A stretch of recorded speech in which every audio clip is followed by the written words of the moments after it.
আসসালামু আলাইকুম বন্ধুরা, সবাই কেমন আছেন? আশা করি সবাই ভালো আছেন। ৩৯তম পর্বে আমরা দেখলাম রাইসুদ্দিন ঢালির বাড়িতে আনন্দের বন্যা বয়ে গেছে। সালাউদ্দিন আর আমিনার ঘরে নতুন অতিথি আসার খবর রাইসুদ্দিনকে বদলে দিয়েছে। যে সালাউদ্দিনকে তিনি একদিন বাড়ি থেকে বের করে দিয়েছিলেন, আজ তাকেই পরম মমতায় বুকে টেনে নিয়েছেন। কিন্তু এই আনন্দের আড়ালে বইছে কালবৈশাখী ঝড়ের পূর্বাভাস। ফাতেমা আর তার মা আমিনার অনাগত সন্তানের ক্ষতি করার ষড়যন্ত্রে লিপ্ত। ফাতেমার মা কবিরাজি ওষুধের মাধ্যমে আমিনার বাচ্চা নষ্ট করার কথা বলছে, যা এক ভয়ঙ্কর পাপের ইঙ্গিত। নিজের নাতি বা নাতনি আসার খবরে তিনি এখন আত্মহারা। অতীতের সব রাগ ভুলে গিয়ে তিনি সালাউদ্দিনকে ব্যবসায় বসিয়ে দেওয়ার সিদ্ধান্ত নিয়েছেন। কিন্তু পর্বের শেষ দৃশ্যে তার বিছানায় সাপ দেখে বোঝা যাচ্ছে তার জীবন এখন চরম ঝুঁকির মুখে। সে একজন সৎ পরিশ্রমী মানুষ, কোনো হারাম উপার্জন সে করতে চায় না। তার এই সততাই হয়তো তাকে শেষ পর্যন্ত রক্ষা করবে। ঈর্ষা আর লোভ তাদের অন্ধ করে দিয়েছে। সম্পত্তির লোভে তারা সালাউদ্দিনের অনাগত সন্তানের প্রাণ নিতেও দ্বিধা করছে না।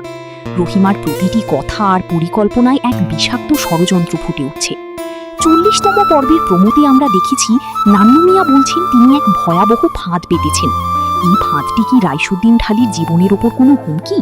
৩৯তম পর্বের শেষে রাইসুদ্দিনের বিছানায় যে সাপ দেখা গেছে, তা কি ফাতেমা আর রহিমার সাজানো কোনো চাল? ৪০তম পর্বে আমরা দেখব রাইসুদ্দিন এই বিপদ থেকে কিভাবে রক্ষা পান। হয়তো সালাউদ্দিন বা আমিনাই তাকে এই বিপদ থেকে উদ্ধার করবে।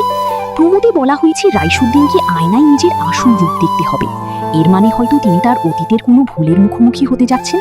নান্নু মিয়ার গোপন পরিকল্পনা হয়তো এই দর্পণের সাথে সম্পর্কিত। আমিনাকে প্রমোদে বলতে দেখা গেছে যেন এই বাড়িতে উল্টো পাল্টা কিছু না হয়। সে কি ফাতেমার কোনো ষড়যন্ত্রের আভাস পেয়ে গেছে?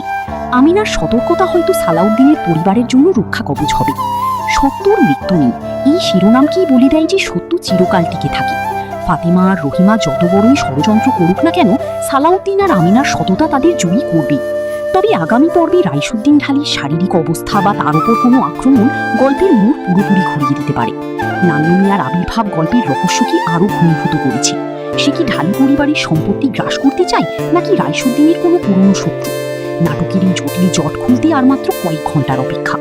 আপনারা যারা পরবর্তী পর্ব দেখার জন্য অধীর আগ্রহে অপেক্ষা করছেন, তাদের জন্য জানিয়ে রাখি সত্যর মৃত্যু নেই নাটকের ৪০তম পর্ব আগামী ৮ মে দুপুর ৩টায় ঈগল মিউজিকের ইউটিউব চ্যানেলে আপলোড করা হবে।